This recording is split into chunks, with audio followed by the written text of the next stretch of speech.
नमस्कार दोस्तों, मैं हूं आपका दोस्त और आप सुन रहे हैं हॉरर कहानी, वो भी मेरी जुबानी। दोस्तों, मैं आज आपको आकाश के साथ हुई एक सच्ची घटना के बारे में बताने जा रहा हूं। आज की हमारी ये कहानी सुनकर आपको सच में डर का एहसास होने वाला है। बस मेरी आपसे इतनी गुजारिश है कि आप अगर इस कहानी को पूरा सुनेंगे तो आपको भी सच में डर का एहसास होगा और बहुत ज्यादा मजा आने वाला है।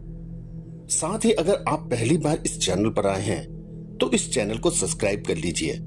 ऐसा करने से हमारी और आपकी नजदीकियां बढ़ जाएंगी और आगे आने वाली हर वीडियो की जानकारी आप तक आसानी से पहुंच जाएगी। आज की ये कहानी ये मेरे दोस्त आकाश की है, तो चलिए ये कहानी आकाश की जुबानी ही सुनते हैं। दोस्तों, मेरा नाम आकाश है और मैं पेशे से एक सिक्योरिटी गार्ड हूँ।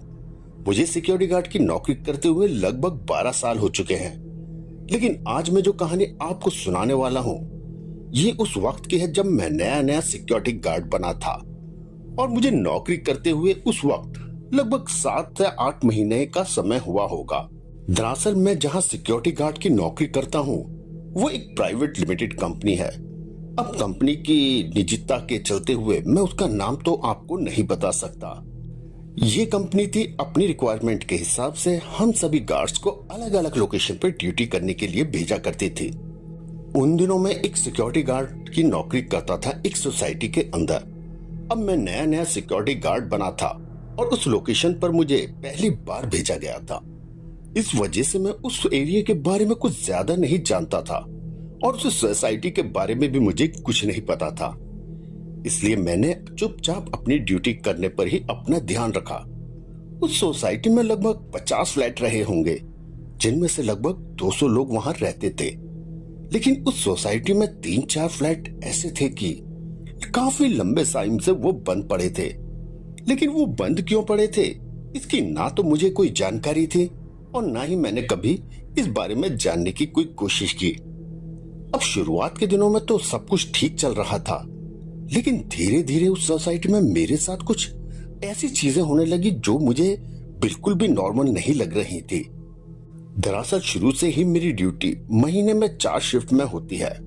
महीने के 2 हफ्ते मुझे दिन की ड्यूटी करनी पड़ती है और बाकी के 2 हफ्ते मुझे रात की। अब जिस दिन हफ्ते में दिन की ड्यूटी होती थी तो उस हफ्ते में तो मेरे साथ कुछ नहीं होता था। लेकिन जिस दिन हफ्ते में मेरी रात की ड्यूटी होती थी उस हफ्ते में मेरे साथ बहुत सी अजीबोगरीब चीजें होती थी, जिनके होने के बाद मुझे डर का इतना ज्यादा आभास होता था कि कभी कभी तो मेरा मन करता था कि मैं ये ड्यूटी छोड़कर ही भाग जाऊं। लेकिन मुझे हमेशा डर सिर्फ इस बात का रहता था कि अगर मैं बीच में ड्यूटी छोड़कर भाग गया तो कहीं कंपनी वाले मुझे नौकरी से न निकाल दें और मेरे घर में सिर्फ मैं ही तो एक अकेला कमाने वाला हूँ। इस वजह से मुझे मेरी नौकरी छूटने का बहुत ज्यादा डर सताता रहता था और सिर्फ इसी वजह से मैं नहीं चाहता था। उन दिनों मेरी ड्यूटी उस सोसाइटी के अंदर नाइट ड्यूटी लगी हुई थी। दरअसल मुझे रात के समय ड्यूटी करते वक्त उस सोसाइटी में किसी औरत की जैसे कोई मधुर सी आवाज गाने गुनगुनाने की आती थी, जो कि एक समय के बाद बहुत ही ज्यादा हो जाती थी। शुरू में तो मैंने सोचा कि शायद किसी के गुनगुनाने की आवाज होगी या उसे कुछ शौक होगा या फिर गाना गाने की कोई प्रैक्टिस करता होगा। लेकिन मेरा दिमाग तब ठनका जब मैंने एक चीज नोटिस की। मैंने नोटिस किया कि वो आवाज कभी भी दिन के समय नहीं आती थी और रात के समय भी वो आवाज 11 बजे तक कभी नहीं आई। लेकिन जैसे ही घड़ी में 12 से ऊपर का टाइम होता था वो आवाज आना शुरू हो जाती थी। अब तो मुझे भी जैसे इसकी आदत सी हो गई थी। लेकिन इसके साथ ही धीरे धीरे वहां पर और भी कुछ होने लगा था। अब उस आवाज के साथ मैं उस खाली पड़े एक फ्लैट में किसी के घुंघरू की आवाज भी आनी शुरू हो गई थी। ऐसे लगता था कि जैसे कोई घुंघरू बांधकर नाच रहा हो। तभी मैंने 1-2 बार उस सोसाइटी के लोगों से इस बारे में पूछा भी कि रात के समय ये गुनगुनाने और घुंघरू की आवाज किसकी आती है। तो उस सोसाइटी के लोगों ने भी मुझे कहा कि हमें तो इस तरह की कोई आवाज नहीं आती और ना ही उस फ्लैट में तो कोई रहता भी नहीं जिस फ्लैट में से तुम्हें आवाजें आती हैं। अभी ये चल ही रहा था कि तभी एक दिन अचानक रात को मैं जब ड्यूटी कर रहा था तो मेरे साथ ये घटना होती है, जिसके होने के बाद मैंने उस सोसाइटी में फिर कभी दोबारा ड्यूटी नहीं की। दरअसल मेरी नाइट शिफ्ट हमेशा रात के 8 बजे से शुरू होती थी और वो सुबह के 8 बजे जाकर खत्म होती थी। उस दिन मैं मेरे तय समय पर 8 बजे उस सोसाइटी में पहुंच जाता हूं। उस दिन उस सोसाइटी में इतनी ज्यादा चहल पहल नहीं थी।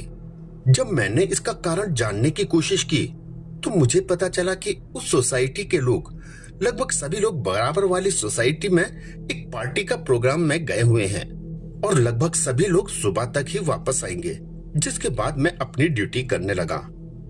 अब धीरे धीरे समय के साथ घड़ी की सुई रात के 12 बजे की तरफ बढ़ रही थी और जैसे जैसे घड़ी की सुई 12 बजे की तरफ बढ़ रही थी वैसे वैसे ही मेरे डर का लेवल भी अब बढ़ता जा रहा था, क्योंकि आज सोसाइटी के लगभग सभी लोग सोसाइटी में नहीं थे और चारों तरफ एक अजीब सा सन्नाटा छाया हुआ था। अब जैसे ही सुई का कांटा 12 बजे के ऊपर जाता है तो अचानक से फिर से वही आवाज आने लगी।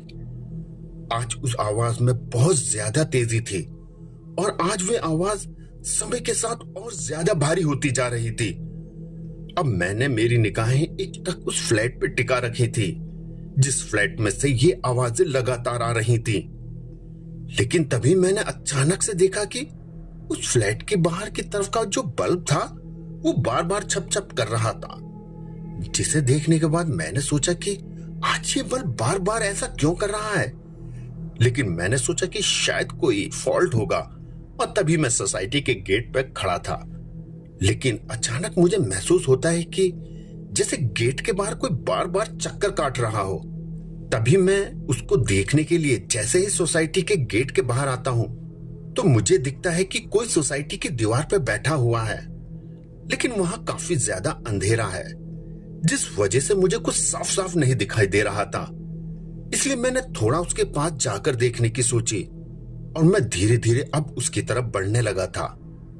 अब मैं उस तरफ जाते हुए बार बार आवाज लगा रहा था कि कौन है वहां, लेकिन वो शख्स दीवार पर बैठा हुआ था। वे मुझे इसके जवाब में कुछ भी नहीं बोल रहा था। अब जब मैं उसके बहुत करीब जाके खड़ा हो गया और उससे कहने लगा कि अरे भाई कौन हो तुम और सोसाइटी की दीवार पे क्यों बैठे हो। अभी मैंने सिर्फ उससे इतना ही कहा था कि तभी जो शख्स दीवार के बाहर की तरफ पैर लटका के बैठा हुआ था वे अचानक से धड़ाम से उस दीवार से नीचे कूद जाता है और जैसे ही वो सड़क पर कूदकर मेरे सामने खड़ा होता है तो उसका हुलिया देखकर मेरी तो आंखें फटी की फटी ही रह जाती हैं, क्योंकि उसकी एक तो शक्ल देखकर मुझे ये समझ नहीं आ रहा था कि ये कोई आदमी है या औरत, और इसके साथ ही उसने बहुत ही ज्यादा फटे पुराने कपड़े पहन रखे थे और उनके ऊपर भी एक कंबल ढक रखा था और उसके सर के बाल भी औरतों की तरह लंबे लंबे थे। लेकिन मेरे डर से तो तब और ज्यादा बढ़ता चला गया जब उसकी आवाज में गाना गुनगुनाना शुरू किया, जो आवाज मुझे पिछले काफी दिनों से उस फ्लैट के अंदर से आ रही थी। लेकिन गाना गाते वक्त जब मैंने उसके चेहरे की तरफ गौर से देखा और जब मेरी नजर उसके होठों की तरफ गई तो मैंने देखा कि जैसे कोई इंसान की एड़ियां फटी हुई रहती हैं, उनमें जो दरारें पड़ जाती हैं, ठीक उसी प्रकार दरारें उस इंसान के होठों पे पड़ी थी और उनके उन फटे हुए होठों की दरारों से खून निकल रहा था और वो खून टपक टपक कर उसके पूरे शरीर पे गिर रहा था, जिस वजह से उसने जो कपड़े पहने हुए थे अब वो बहुत ज्यादा खून से सने हुए थे। अब ये नजारा देखकर तो मुझे समझ नहीं आ रहा था कि ये जो नजारा मेरी आंखों के सामने देख रहा हूं वह क्या है। तभी अचानक मैंने देखा कि गाना गाते गाते उसके सर की मुंडी भी अपने आप गोल गोल घूमने लगी थी, जिसको देखने के बाद तो मेरे डर के मारे पूरी तरह से फटी जा रही थी। और उसके बाद मुझे ये समझ आ गया था कि ये जो भी हो मेरे सामने खड़ा हुआ है ये कोई नॉर्मल इंसान तो है नहीं। लेकिन मैंने सोचा कि ये सब मैं क्या सोच रहा हूं, ये इंसान तो हो नहीं सकता, क्योंकि भला कोई इंसान अपनी गर्दन को ऐसे गोल गोल कैसे घुमा सकता है।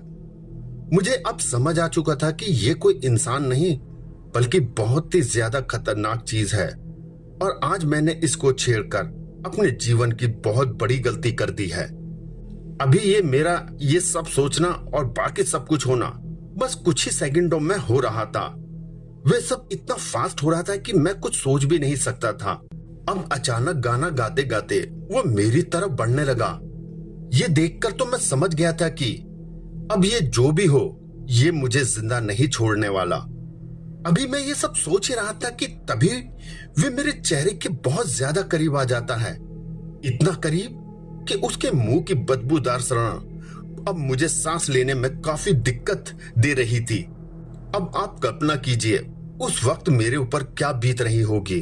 उस सोसाइटी के बाहर मैं अकेला उस अजीब सी चीज के इतने करीब खड़ा था, वे भी उस घने अंधेरे में, क्योंकि सड़क पर बिल्कुल भी लाइट नहीं थी।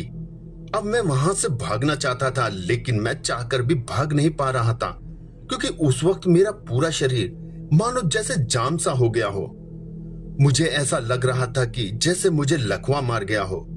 तभी अचानक वो जो प्रेत आत्मा या फिर जो डायन या कुछ भी कहो, वो मेरे और भी करीब आ गई थी।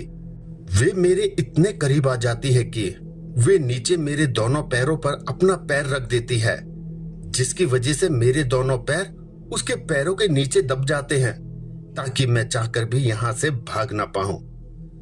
अब उसके पैरों का वजन मुझे इतना ज्यादा महसूस हो रहा था कि जैसे किसी ने मेरे पैरों के ऊपर कोई पहाड़ रख दिया हो, और ऊपर से उसके चेहरे की तरफ वे मेरे इतने ज्यादा करीब कि उसकी लंबी नाक मेरी नाक को छू रही थी। अब ये देखकर तो मुझे समझ नहीं आ रहा था कि ये आज मेरे साथ क्या करने वाली है, क्योंकि आप समझ सकते हैं कि लोग इतना करीब कब आते हैं और इतना करीब क्यों आते हैं और इतना करीब आकर वो क्या करते हैं। लेकिन उस वक्त वो मेरे लिए वो मंजर इतना ज्यादा डरावना था कि आप सोच भी नहीं सकते।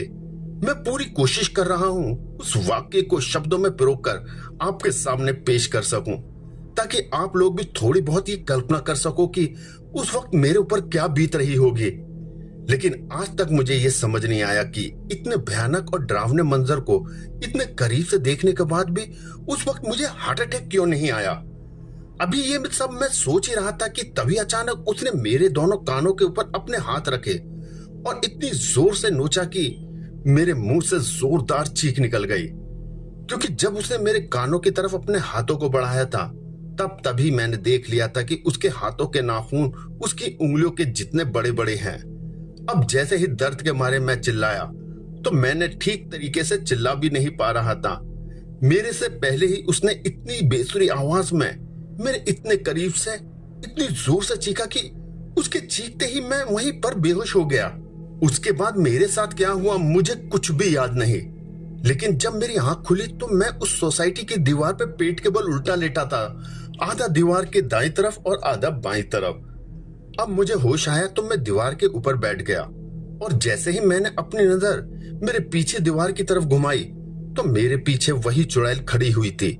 जिसके बाद मैंने सोचा कि आखिर इसने मुझे अभी तक जिंदा क्यों छोड़ दिया है। मैंने सोचा कि कहीं मैं मर तो नहीं गया, इसलिए मैंने एक बार खुद को चूटी काटी, तो मुझे पता चला कि नहीं, अभी तो मैं सच में जिंदा हूं। तभी मैंने अपनी जान बचाने के लिए उस दीवार पर से सोसाइटी के अंदर छलांग लगा दी, और जैसे ही मैं सोसाइटी के अंदर नीचे कूदकर भागा, तो नीचे कूदते ही मैं फौरन सोसाइटी के गेट की तरफ दौड़ा। मैंने सोचा कि कहीं वो चुड़ैल सोसाइटी के अंदर ना आ जाए, इसलिए मैंने भागकर सोसाइटी का मेन गेट बंद कर दिया। पर शायद मेरे जितना कोई बुद्धू उस टाइम कोई नहीं होगा, क्योंकि भूत वगैरह कभी किसी के गेट बंद करने से कभी बाहर रुक पाते हैं क्या। अब मैं गेट को बंद करके सोसाइटी के अंदर से बाहर की तरफ ताक रहा था। उस वक्त मेरी सांसें फूली हुई थी और मैं बुरी तरीके से हाँफ रहा था, और मेरे चेहरे पर पसीने लगातार बह रहे थे। अभी गेट की बाहर की तरफ देख ही रहा था कि तभी अचानक वो चुड़ैल वहां पर आ जाती है और गेट के बाहर खड़ी ही खड़ी मेरी तरफ जोर जोर से हंसने लगती है। तभी मुझे लगा कि अगर मैं यहाँ रुका तो शायद ये मुझ पर फिर से हमला कर देगी, इसलिए मैं अपनी जान बचाने के लिए उस सोसाइटी के मेन गेट के अंदर की तरफ जोर जोर से चिल्लाता हुआ भागने लगा। जब मैं उस सोसाइटी के ग्राउंड में खड़ा होकर चिल्ला रहा था, बचाओ बचाओ, लेकिन पता नहीं क्यों शायद मेरी आवाज किसी के कानों तक क्यों नहीं पहुंच रही थी। क्योंकि मेरे इतनी जोर से चिल्लाने के बाद भी सोसाइटी में जो थोड़े बहुत लोग थे वो भी अपने घर से बाहर नहीं आ रहे थे। अभी ये सब हो ही रहा था कि तभी अचानक फिर से उस खाली और बंद पड़े फ्लैट के बाहर लटका हुआ बल्ब बार बार झपझप करने लगता है और उसके साथ ही उस फ्लैट से फिर से वही आवाजें आनी शुरू हो जाती हैं। थोड़ी देर बाद उस फ्लैट के उस बल्ब के साथ साथ पूरी सोसाइटी की ही लाइट छपछप करने लगती है और ऐसे करते करते ही थोड़ी देर में पूरी सोसाइटी की लाइट ही चली जाती है। लाइट जाते ही पूरी सोसाइटी में चारों तरफ बिल्कुल घना अंधेरा छा जाता है। आज ऐसा पहली बार हुआ था कि रात के समय सोसाइटी की लाइट गई हो, वरना आज से पहले रात को कभी भी सोसाइटी की लाइट नहीं जाती थी। लाइट जाते ही मैंने मुड़कर सोसाइटी के मेन गेट की तरफ देखा। जैसे ही मैंने गेट की तरफ देखा तो उस तरफ देखते ही मेरे शरीर के पसीने दुगनी रफ्तार से निकलने लगते हैं, क्योंकि वो चुड़ैल गेट के अंदर की तरफ खड़ी थी, जबकि गेट तो अंदर से बंद था। लेकिन जैसा कि मैंने आपको पहले बताया है कि उस वक्त मेरे जितना बुद्धू कोई नहीं था जो कि गेट को बंद करके ये सोच रहा था कि अब भूत कभी अंदर नहीं आ पाएगा। अब मैं बिल्कुल एक ही जगह पर खड़ा होकर उस चुड़ैल की तरफ देख रहा था। अंधेरे में उसकी आंखें बिल्कुल लाल किसी बल्ब की तरह चमक रही थी, जो उसे और भी ज्यादा डरावना बना रही थी। लेकिन तभी अचानक उस घने अंधेरे में मुझे उस फ्लैट से उस आवाज के साथ साथ घुंघरूओं की भी आवाजें आने लगती हैं। और जब ये आवाजें फ्लैट से धीरे धीरे बाहर की तरफ अब आने लगी थी, अब मैं मेरी गर्दन को ऊपर करके उस फ्लैट की तरफ ही देख रहा था, क्योंकि वो फ्लैट सोसाइटी की तीसरी मंजिल पर था। अब उन घुंघरू की आवाज को सुनकर मुझे ऐसा लग रहा था कि जैसे कोई अब उस फ्लैट से निकलकर सीढ़ियों से होता हुआ धीरे धीरे नीचे आ रहा है। अब मैंने सोचा कि एक तो वैसे ही पहले ये पीछे पड़ी है और अब शायद दूसरी भी आने वाली है। तभी वो घुंघरू की आवाज बहुत तेज तेज आने लगती है और अब वो काफी तेजी से नीचे आ रही थी। तभी अचानक मेरी नजर ग्राउंड फ्लोर की सीढ़ियों से एक औरत उल्टी होकर ऐसे चलकर आ रही थी जैसे कोई मकड़ी चलकर आती है। उसे देखकर मैंने सोच लिया था कि आज मैं जिंदा नहीं बचने वाला, क्योंकि वो मकड़ी की तरह चलते हुए मेरी तरफ ही आ रही थी। उसने अपने दोनों हाथ और पैरों पर घुंघरू बांध रखे थे और उन्हीं घुंघरू की आवाज मुझे लगातार सुनाई दे रही थी। अब वो औरत अचानक से मेरे सामने आकर खड़ी हो जाती है और मुझसे कहने लगती है कि मैं काफी दिनों से तुम्हें मेरी सुरीली आवाज सुनाकर ऊपर बुलाने की कोशिश कर रही थी, लेकिन आज हमें मौका मिल गया, इसलिए मैं खुद ही तुम्हारे पास चलकर आ गई। तभी मैंने थोड़ी हिम्मत करके कहा कि तुम मुझसे चाहती क्या हो। तो उसने एक बहुत ही भारी भारी और बदली बदली आवाज में मुझसे कहा कि बदला, तुम लोगों ने हमारे साथ जो किया था हम उसका तुमसे बदला लेकर रहेंगे। इतने दिनों से हम इसी मौके की तलाश में थे कि कब हमें मौका मिले और हम तुमसे अपना बदला लें, लेकिन आज हमें बहुत अच्छा मौका मिला है हमारा बदला लेने का। अब तुम तैयार हो जाओ। उसके इतना कहते ही मैं समझ गया कि ये सब अब मुझे मार ही डालेंगे।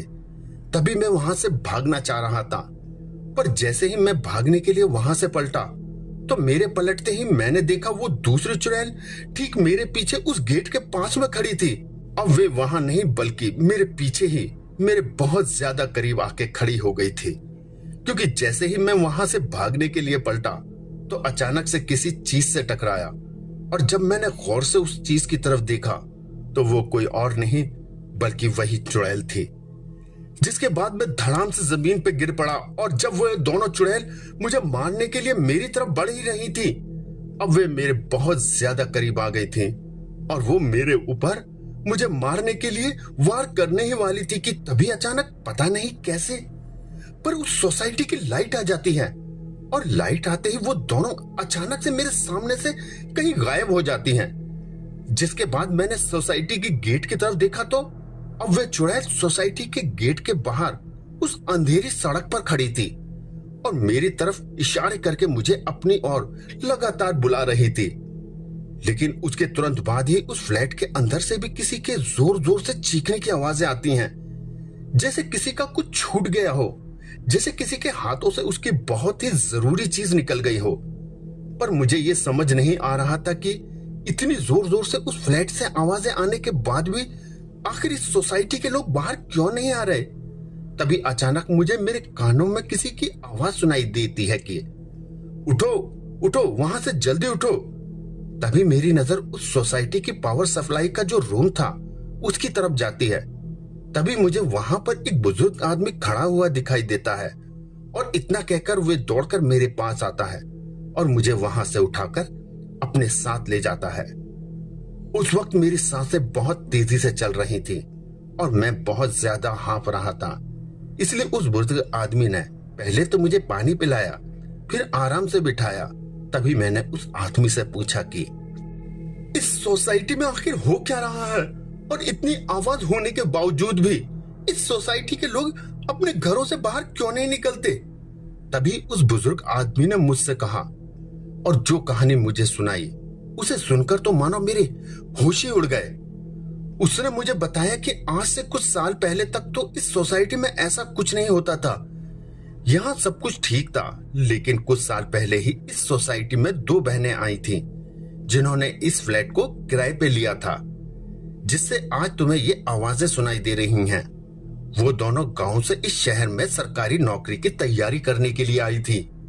एक बार उनमें से एक बहन तो कोचिंग के लिए गई हुई थी और एक बहन यही फ्लैट में रुकी हुई थी।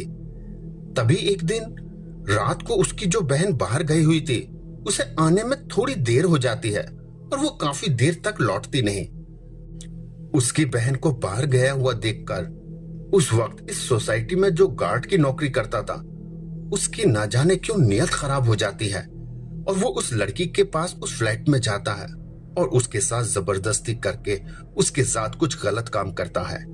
उसके बाद वे तो नीचे आ जाता है, लेकिन वो जो लड़की है उसे पता नहीं क्या सूझा कि उसने इस बारे में सोसाइटी में किसी को कुछ भी नहीं बताया और अपने ऊपर मिट्टी का तेल डालकर खुद को आग लगा ली और उस दिन ही उसकी मौत हो जाती है। उसे इस तरह जलता हुआ देखकर सोसाइटी के लोग भागकर वहां जाते हैं और उन लोगों ने उसे बचाने की बहुत कोशिश की, लेकिन बचा नहीं पाए। तभी देर रात उसकी बहन सोसाइटी में आती है, लेकिन तब तक सोसाइटी वालों ने पुलिस और एम्बुलेंस को कॉल करके बुला लिया था। और जब उसकी बहन को इस तरह से मरा हुआ देखा तो उसने सभी से पूछा कि आखिर उसकी बहन के साथ क्या हुआ था, लेकिन किसी ने भी उससे कुछ नहीं बताया, क्योंकि किसी को जब कुछ पता ही नहीं था कि आखिर उसकी बहन के साथ क्या हुआ है।